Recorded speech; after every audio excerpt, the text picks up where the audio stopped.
So, hi ma'am, I am Arthur Bagiran and this is my topic. Introduction.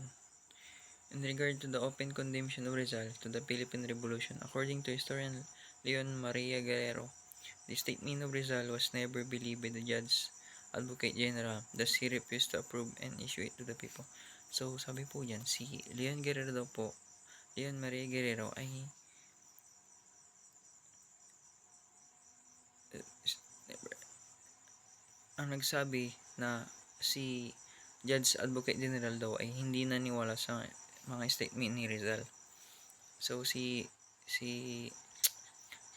Judge General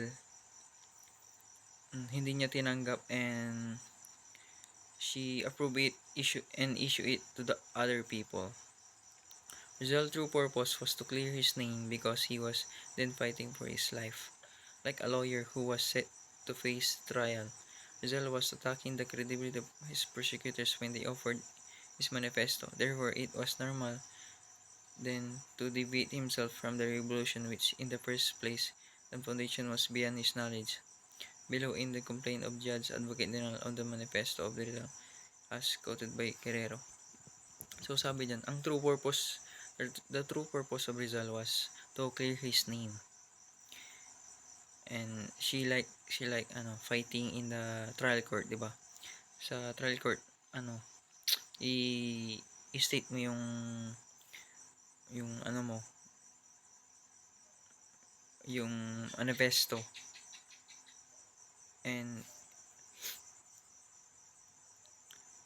yung persecutor daw ay ano, for was normal beat himself from the revolution. Nakipag debate dun sa Judge General na si Judge General.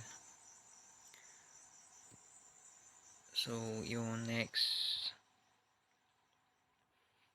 is limits himself to condemning the present rebellious improvement as premature and because he considers its success impossible at this time.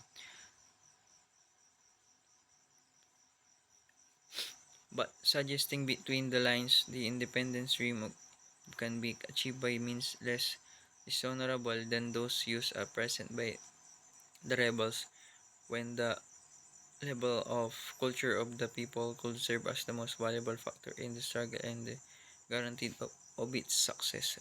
For result, it is a question of opportunity, not of principle of objectives. His manifesto can be condensed into these words.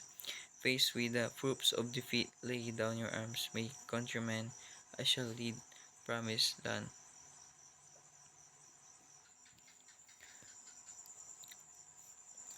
So, si Rizal daw ay nilimitan niya lang yung pagkukondem niya kasi yung present rebellious na yun, yung binubuo niyang samahan is hindi pa premature pa or hindi pa handa.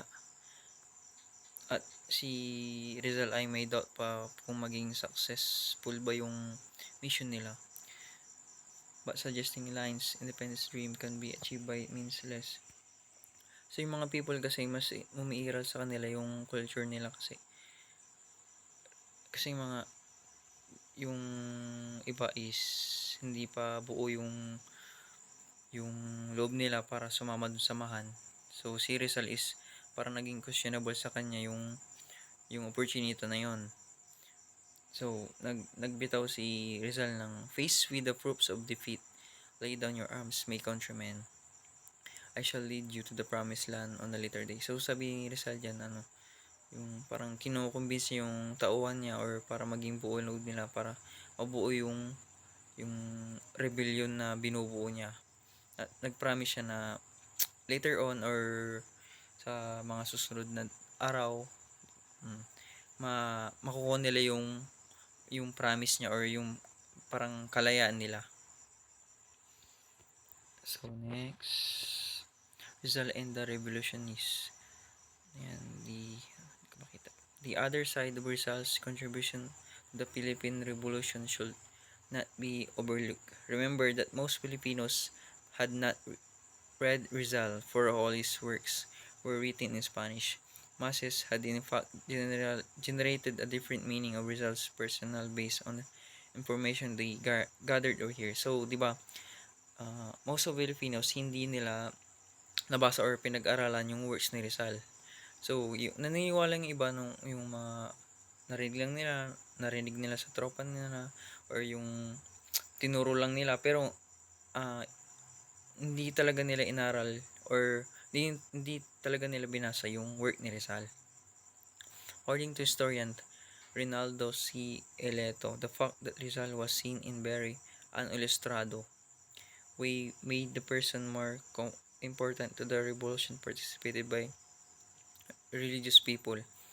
Rizal was considered the Tagalog Christ. So, si historian Rinaldo C. Eleto, siya lang ang nakakita ng yung work ni Rizal. So, yung mga Filipino daw ay at si Rinaldo ay naniniwala na si Rizal ay isang Tagalog Christ. So, yung mga sumama sa samahan niya is mga religious people din. The epitome of Filipino sacrifice is death by firing squad was a reenacted of the passion of the death of God. So yung pagkamatay ni Rizal is inahalin tulad dun sa sa death of Christ, 'di ba? 'Di ba si Christ, si Jesus Christ, our God, pinako siya sa krus, pinahirapan siya, 'di ba? Parang ganoon din yung nangyari kay Rizal na binaril siya sa likod, 'di ba? Sa luneta. His words in squad and passion of the Christ. His word in Mi Ultimo Adios, translated in Tagalog by Andres Bonifacio.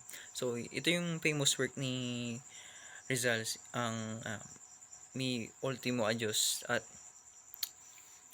parang ginawa ng Tagalog version ni Andres Bonifacio. Kasi alam na naman natin si Rizal is very educated man, na marunong siya marami siyang tinapos na courses, di ba? So, at halos lahat ng lingwahe is inaral niya, like Spanish and English and many other words. Come the rallying cry, a battle chant invoked during the actual battles for the Filipinos who believe resurrection of Christ, salvation. So, yung mga parang nag-invoke or nagdikta yung work ni Rizal sa mga Filipinos na naniniwala na meron yung resurrection and salvation. Pag sinabing resurrection, ito yung muling pagkabuhay, di ba? Salvation yung yung maliligtas tayo sa kasalanan. Or some other people kasi naniniwala dun sa tawag dun yung bago ka mapunta sa langit, mayroon ka pang mapupuntang iba. Parang gitna ng langit at gitna at impyerno yun, parang dun ka i-judge kung saan ka mapupunta, sa langit ba or sa impyerno. And that's all. Thank you.